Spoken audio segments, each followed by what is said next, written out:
you supervising one or more people who seem unable to think 3 or maybe 4 steps ahead? Yeah, you probably think, well, why can't I get these people to think ahead and anticipate? I understand how frustrating and time-consuming that is. You want a solution? Watch this short video.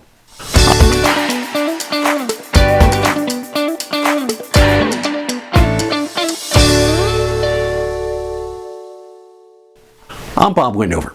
When you look at a building under construction, you generally see scaffolding. Without this initial structure, tradespeople would have an impossible time erecting the walls. Educators use the word in a different way, though.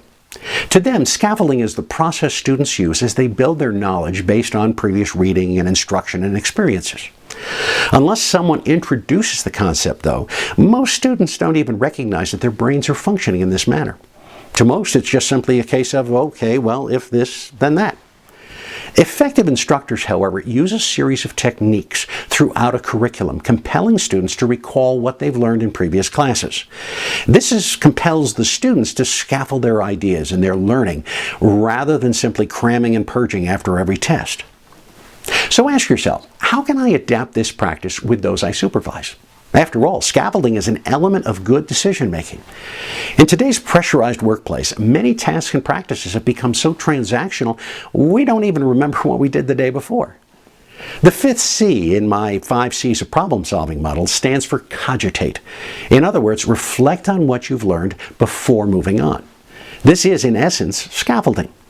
Encourage, compel, force your people to cogitate. If you don't, they will spend a great deal of time down the road relearning what they should have remembered from previous training and interactions. Here's a good example from a very common environment. I happened upon a McDonald's supervisor recently who was conducting a team meeting in the store's dining room. As she went through the items on the agenda, she was continually doing what I would term callbacks on items that had been covered in previous meetings and training.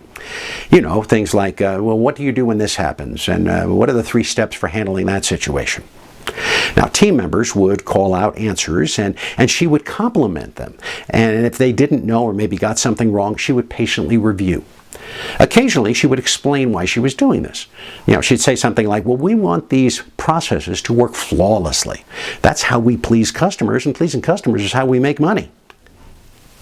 Now, before you dismiss this example, because your work environment is nothing like McDonald's, remember that the principles are the same, whether you're in a call center, a factory, a warehouse, retail, or even a government agency. When scaffolding becomes expected and automatic, you improve decision-making within the entire organization. Do you employ scaffolding or some variation of what I just described? Let me know in the comments below, and be sure to subscribe to this channel and ring the bell so you'll be notified when I post more practical content just like this.